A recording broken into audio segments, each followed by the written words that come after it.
Hello students, welcome to science delight. Science delight में last class में हमने NCERT का सेकंड चैप्टर शुरू किया था, that is acid basis and salts. तो उसमें मैंने आपको क्या बताया था, एसिड्स क्या होते हैं। एसिड्स क्या होते हैं जो कि क्या करें, या तो H+ आयन रिलीज़ करें या तो क्या करें, वाटर के साथ रिएक्ट करके क्या बनाएं, हाइड्रोनियम आयन का फॉर्मेशन करें। आज हम वही बात करेंगे कि हाइड्रोनियम आयन बनता कैसे है। नेक्स्ट, बेसिस क्या होते हैं, जो या तो हाइड्रोक्सिल आयन रिलीज़ करें या तो क्या हो, मेटल के ऑक्साइड्स या हाइड्रोक्साइड्स हों, या क्या हो जो एसिड के साथ, एसिड के हाइड्रोनियम आयन के साथ रिएक्ट करके क्या करें, वाटर का क्या करें, वाटर को रिमूव करें। तो यहाँ पर हमने दो तीन बात की थी, देखो ठीक है। पहली, एसिड्स क्या होते हैं, और दूसरी, ठीक है, सबसे पहले एसिड्स क्या होते हैं। तो एसिड्स क्या होंगे, इसमें हमने पहली बात की थी जो H+ आयन रिलीज करें, कब, डिसोसिएशन पर, राइट, या H3O+ हाइड्रोनियम आयन रिलीज करें ऑन रिएक्शन विद वाटर, या एक और चीज़ बताई थी, नॉन मेटल के क्या हों, ऑक्साइड्स हों। ठीक है, सेम वैसे ही अगर मैं बेस की बात करूं तो क्या करें, या तो OH- क्या कर रहे हो, रिलीज कर रहे हो, या क्या हो, या क्या बोलें, ये मेटल के ऑक्साइड्स हों या हाइड्रोक्साइड्स हों, राइट, हाइड्रोक्साइड्स हों। यहीं पर लिख देता हूं मैं, इसको हटा देते हैं, हाइड्रोक्साइड्स हों, राइट। फिर उसके बाद हमने क्या बात की थी कि बेसिस क्या होते हैं, जनरली ये हाइड्रोनियम आयन के साथ रिएक्ट करके क्या देते हैं, भाई, वाटर और सॉल्ट। रिएक्शन का नाम क्या था, न्यूट्रलाइजेशन। और लास्ट हमने बात की थी किसकी, एसिड की क्लासिफिकेशन में सबसे पहले on the basis of source की, सोर्स। तो एसिड दो तरह के थे, कौन कौन से, या तो ऑर्गेनिक एसिड या इनऑर्गेनिक। तो ऑर्गेनिक एसिड में मैंने क्या बताया था, एनिमल से, प्लांट से या बैक्टीरिया से जो एसिड निकलते हैं वो क्या होंगे, ऑर्गेनिक एसिड। और जो मिनरल से बनाए जाते हैं वो क्या होंगे, इनऑर्गेनिक एसिड। इनऑर्गेनिक एसिड जो होते हैं जनरली, जो मिनरल एसिड होते हैं वो क्या होते हैं, जनरली वो स्ट्रॉन्गर एसिड होते हैं, स्ट्रॉन्गर साइड पे होते हैं, थोड़ा ज़्यादा करोसिव होते हैं, ज़्यादा हार्मफुल होते हैं as compare to organic acid, right. यहाँ तक हमने लास्ट क्लास में बात कर ली थी। रिकॉल खत्म, आगे बढ़ते हैं हम अपने नए सेशन में, ठीक है। तो आज हम बात करेंगे कॉम्पोजिशन के बेसिस पे एसिड कितने टाइप के होते हैं। तो कॉम्पोजिशन के बेसिस पे एसिड दो तरह के होते हैं, एक होते हैं हाइड्रो एसिड और दूसरे होते हैं oxy acids. Hydro acids generally वो एसिड जो हाइड्रोजन के साथ कोई दूसरा non metallic element except oxygen, ठीक है, हाइड्रोजन के साथ कोई भी नॉन मेटल, NM का मतलब क्या हुआ, नॉन मेटल, लेकिन एक्सेप्ट ऑक्सीजन नहीं होना चाहिए बस उसमें, ओके। ऑक्सी एसिड मतलब जिसमें O और H का जनरली बॉन्ड टूटता हो, ऐसा एसिड जिसमें O और H के बीच का बॉन्ड ब्रेक होके H+ आयन रिलीज होता हो, वो ऑक्सी एसिड्स होते हैं, ठीक है। एक एक करके बात करते हैं, सल्फ्यूरिक एसिड, नाइट्रिक एसिड, ये सब ऑक्सी एसिड्स होते हैं। फिर हाइड्रोजन क्लोराइड, हाइड्रोजन ब्रोमाइड, ये सब क्या होते हैं, बेसिकली ये सब होते हैं आपके हाइड्रो एसिड्स, राइट। तो हाइड्रो एसिड्स की बात करते हैं, दिस इज हाइड्रा एसिड नहीं है, हाइड्रो एसिड्स हैं, ठीक है। Next, okay. तो हाइड्रो एसिड्स की अगर मैं बात करूं, acids containing hydrogen and a non metallic element, लेकिन इसमें अदर देन ऑक्सीजन, ये इंपॉर्टेंट है क्योंकि H2O कैसा होता है भाई, H2O एक न्यूट्रल प्राणी है, H2O न्यूट्रल होता है, न्यूट्रल मॉलिक्यूल है, ओके, ना तो एसिडिक है ना तो बेसिक है, राइट। HCl, HBr, HI, ये सारे के सारे कैसे हैं, एसिडिक नेचर के हैं, ये तो आपको इजी पता है, ठीक है। जैसे हाइड्रोक्लोरिक एसिड, हाइड्रोब्रोमिक एसिड और हाइड्रोआइडिक एसिड, ठीक है, hydrogen iodide, hydrogen bromide, hydrogen chloride, सब एसिड हैं, राइट। Next, oxy acid. अच्छा, एक और चीज़, ठीक है, आपको क्या पता है, HCl, HBr और HI में सबसे ज़्यादा स्ट्रॉन्गर कौन है, स्ट्रॉन्गर एसिड है HI, और ये वीकर है ना, इंटरेस्टिंग फैक्ट, ठीक है। जैसे जैसे डाउन द ग्रुप जाते हैं एसिडिक स्ट्रेंथ क्या होती है, बढ़ती जाती है, क्यों होती है, आगे बात करेंगे ना, ठीक है, बहुत टाइम है, बहुत चीज़ें हैं, बहुत हर चीज़ हमें समझनी है, राइट। अभी आपको बस एक हिंट देते हुए चल रहा हूँ, ओके। चलो नेक्स्ट, ऑक्सी एसिड्स की बात करते हैं। ऑक्सी एसिड क्या होता है, ऑक्सी एसिड जनरली देखो, acid containing hydrogen another element and oxygen. अब ये क्या बात हुई, जैसे एग्जांपल देखो, HNO3 H2SO4। H2SO4 का स्ट्रक्चर पता कैसा होता है, देखो सल्फर है, डबल बॉन्ड O और यहाँ पर OH और यहाँ पर OH, ठीक है। और जब ये रिएक्शन में पार्टिसिपेट करता है ना, तो ये वाला बॉन्ड टूट जाता है और ये वाला बॉन्ड टूट जाता है, तो क्या बन जाता है, S double bond O O minus plus यहाँ से क्या निकल गए, 2H प्लस निकल गए।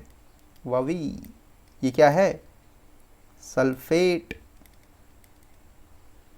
और ये क्या है, हाइड्रोजन आयन, ठीक है। और यही हाइड्रोजन आयन क्या करते हैं, पानी में रिएक्ट करते हैं, हाइड्रोनियम आयन बनाते हैं, आपको पता लग जाता है ये एसिड है, ठीक है। नाइट्रिक एसिड का फॉर्मूला कैसा होगा, nitric acid is N double bond O, फिर यहाँ पर OH, फिर या तो इसको ऐसे बोल दो, चलो क्या होता है ये हम बात करेंगे बाद में, ठीक है। दिस इज कोऑर्डिनेट बॉन्ड बोलेंगे इसको, ये क्या है, कोऑर्डिनेट बॉन्ड, ठीक है।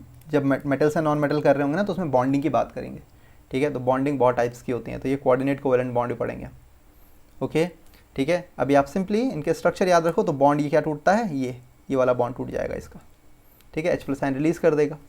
तो यहाँ तक आपको समझ में आ गया होगा, हाइड्रो एसिड में क्या होता है, H और नॉन मेटेलिक एलिमेंट का बॉन्ड ब्रेक होता है, ठीक है, कोई ऑक्सीजन के अलावा कोई भी नॉन मेटेलिक एलिमेंट। लेकिन यहाँ पर एसिड में, इस ऑक्सी एसिड में क्या होता है, ऑक्सीजन और हाइड्रोजन का बीच का बॉन्ड ब्रेक होता है, कंपलसरी है, वही ऑक्सी एसिड होगा, ओके ना।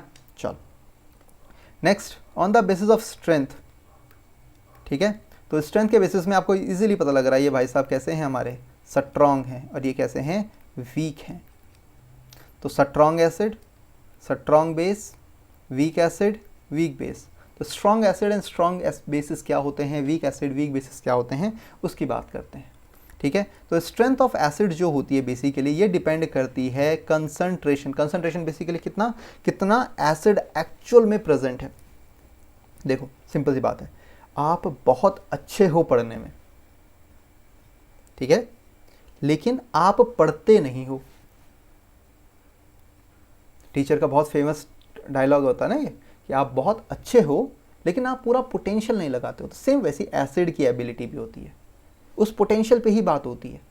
अगर पोटेंशियल किसी एसिड का बहुत अच्छा है तो वो स्ट्रॉन्ग एसिड बन जाता है, अगर पोटेंशियल कम है तो वीक एसिड बन जाता है, ठीक है। वैसे ही बच्चों पे भी डिपेंड करता है, अगर बच्चा बहुत मेहनत करता है, पोटेंशियल बहुत ज़्यादा है उसमें और मेहनत भी बहुत ज़्यादा करता है, तो वो स्ट्रॉन्ग बन जाता है। लेकिन अगर वो बच्चा मेहनत नहीं करता है, पोटेंशियल नहीं दिखाता है, तो वो वीक बन जाता है, ठीक है। वो बस पोटेंशियल पे बात होती है, आपकी मेहनत पे बात होती है, इसलिए मेहनत करते रहें, ठीक है ना। चलो आगे बढ़ते हैं। तो यहाँ पर hydrogen ion present in the aqueous solution of N acid, मतलब क्या हुआ इसका, कि कंसंट्रेशन कितना एसिड हाइड्रोनियम आयन रिलीज करता है एक्वस सॉल्यूशन में, ठीक है। तो जैसे मान लो strength of acid, strength of alkali again depends on concentration of hydroxyl ion. तो मतलब कोई भी स्ट्रॉन्ग एसिड या कोई भी स्ट्रॉन्ग बेस कब स्ट्रॉन्ग कहलाएगा, जैसे मान लो आपके पास स्ट्रॉन्ग एसिड है कोई, ठीक है। यहाँ पर मैं स्ट्रॉन्ग एसिड की बात करता हूँ, तो यहाँ पर मेरे पास मान लो H2SO4 है, ठीक है, मान लो, ठीक है। तो ये क्या हुआ कि इसके 100 मॉलिक्यूल थे, 100 मॉलिक्यूल थे, और ये H+ और HSO4 माइनस में टूट गया। अभी फिलहाल के लिए हम बात करते हैं H+, पहले एक H+ निकला, और ये 100 मॉलिक्यूल से कितना टूट गया, मान लो 70% टूट गया। ये कितना टूट गया, 70%। तो ये अच्छा है ना। तो स्ट्रॉन्ग एसिड क्या होता है, नियरली, ठीक है, 50, 60, 70% टूटने वाले एसिड को हम बहुत अच्छा एसिड मानते हैं, ठीक है, बहुत अच्छा एसिड मानते हैं। तो हम बोलेंगे भाई ये बहुत अच्छी तरह से ब्रेक हो रहा है, बहुत ज़्यादा अमाउंट में हाइड्रोजन आयन रिलीज कर रहा है, तो ये स्ट्रॉन्ग एसिड है। क्योंकि हाइड्रोजन आयन का अमाउंट, कंसंट्रेशन ऑफ सॉल्यूट बढ़ जाएगा किसमें, सॉल्यूशन में, तो हम बोलेंगे स्ट्रॉन्ग एसिड है बहुत। इसलिए हाइड्रोजन क्या होता है, बहुत ज़्यादा करोसिव नेचर का होता है, हाथ में गिर जाए ना तो हाथ में छाले तक निकाल लेता है, ब्लिस्टर्स हो जाते हैं हाथ में। आगे बताऊंगा मैं इस हार्मफुल इफेक्ट्स ऑफ एसिड की बात, right.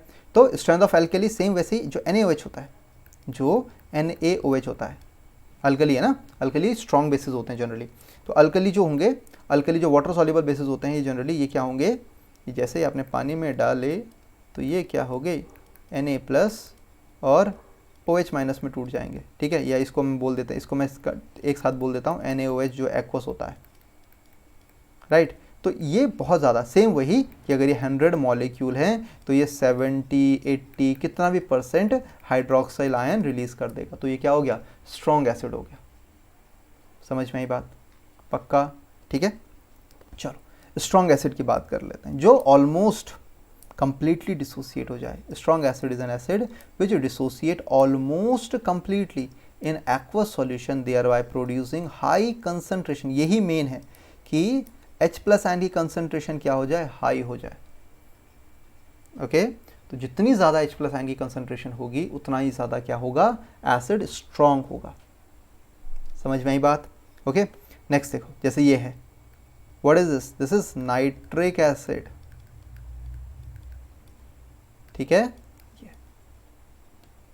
What is this, this is sulphuric acid, H2SO4, sulphuric acid, right, clear है ना। नेक्स्ट, स्ट्रॉन्ग बेस क्या है, स्ट्रॉन्ग बेस और अल्कली जो हैं वो एक ऐसे अल्कली हैं जो कि डिसोसिएट होते हैं ऑलमोस्ट कंप्लीटली, अगेन सेम, ठीक है, in aqueous solution thereby producing a high concentration of hydroxyl ion। strong acid strong base clear हो गया आपको। strong acid बहुत ज़्यादा अमाउंट में क्या निकालेंगे, H प्लस आयन रिलीज करेंगे। strong अल्कली जो होते हैं बहुत ज़्यादा अमाउंट में क्या रिलीज करेंगे, क्या रिलीज करेंगे, OH minus hydroxyl ion release करेंगे, राइट, ठीक है। तो ये हो गया NaOH, Na प्लस और OH माइनस में अगेन 70% के आसपास, 70 80 90% जितना भी निकाल रहे हैं, ऑलमोस्ट कंप्लीटली बोला है। 100% कभी भी कोई एसिड डिसॉल्व नहीं होता है, ओके, कोई भी चीज़ 100% नहीं टूट सकती, ठीक है ना। तो ऑलमोस्ट लगाना ज़रूरी है, ठीक है। तो ये क्या है, अल्कलीज हैं, स्ट्रॉन्ग। आगे बढ़ें, चलो वीक एसिड्स क्या हुए, तो भाई जो पार्शियली डिसोसिएट, जो पूरी तरह से डिसोसिएट नहीं हो पाएंगे, ठीक है। तो weak acid which dissociate partially in the aqueous solution thereby producing low concentration of hydrogen ion और हाइड्रोनियम आयन, ठीक है। जैसे acetic acid, citric acid, carbonic acid, formic acid, ये सब क्या हैं, ये सब आपके क्या हैं, आपके वीक एसिड्स हैं, ठीक है। जैसे एसिटिक एसिड है, दिस इज एसिटिक एसिड, ये डिसोसिएट हुआ तो क्या रिलीज किया, सिर्फ थोड़ा सा ही हाइड्रोजन आयन, अगर यहाँ पर मैं पानी मिला देता तो ये क्या बना देता, H3O प्लस बना देता, बस, और कुछ नहीं था फर्क इसमें, ठीक है। तो ये एसिटेट आयन होता है, ये कौन सा आयन होता है, एसिटेट बोलते हैं इसको, आयन को, क्लियर है ना, पक्का ना। चलो आगे बढ़ते हैं। वीक बेस क्या होगा, again strong acid almost completely dissociate, weak acid partially dissociate हो रहा है। तो स्ट्रॉन्ग एल्कली क्या था, ये स्ट्रॉन्ग बेस क्या था, स्ट्रॉन्ग बेस जो था वो कंप्लीटली डिसोसिएट हो रहा था, तो वीक बेस क्या होगा, जो पार्शियली डिसोसिएट होगा। सेम वही चीज़ देखो, weak base is a base which dissociate only partially in the aqueous solution thereby producing a low concentration of hydroxyl ion. जैसे अमोनियम हाइड्रोक्साइड, फॉर्मूला लिखो जी, NH4OH, calcium hydroxide CaOH whole twice, ठीक है, पक्का। आगे बढ़ें, चलो। On the basis of concentration of acid and bases, on the basis of concentration of acid and bases, concentrated acid, dilute acid, concentrated acid and alkali, ठीक है। Next class में हम एक और चीज़ डिस्कस करेंगे, एक टर्म होती है ग्लेशियल एसिटिक एसिड। ज़रा आप लोग चलो, ठीक है, ये आपका काम है कि ग्लेशियल एसिटिक एसिड और कंसंट्रेटेड एसिटिक एसिड में क्या डिफरेंस होता है, ठीक है, इसकी बात आप बताओगे मुझे, गॉट इट, ठीक है। ये आप कमेंट सेक्शन में डालोगे क्या डिफरेंस होता है, ठीक है, याद रखना, पूछूंगा, ओके। नेक्स्ट देखो, कंसंट्रेटेड एसिड एंड अल्कली की बात करते हैं। तो concentrated acid and alkali is an acid or alkali respectively which has relatively high percentage of acid and base respectively। मतलब जो concentrated acid हुआ, concentrated acid हुआ, उसमें एसिड का अमाउंट ज़्यादा होगा, किसके कंपैरिजन में, भाई वाटर के कंपैरिजन में, वाटर का अमाउंट क्या कम, ठीक है। और कंसंट्रेटेड जो अल्कली हुआ उसमें बेस का अमाउंट क्या होगा, बहुत ज़्यादा होगा एज कंपेयर टू वाटर, ठीक है। तो आपको याद होगा 9th में हमने सुपर सैचुरेटेड सॉल्यूशन पढ़ा था। क्या बताया था, कैसा होता है, सिरप जैसा होता है, थिक होता है, डेंसिटी हाई होती है उसमें।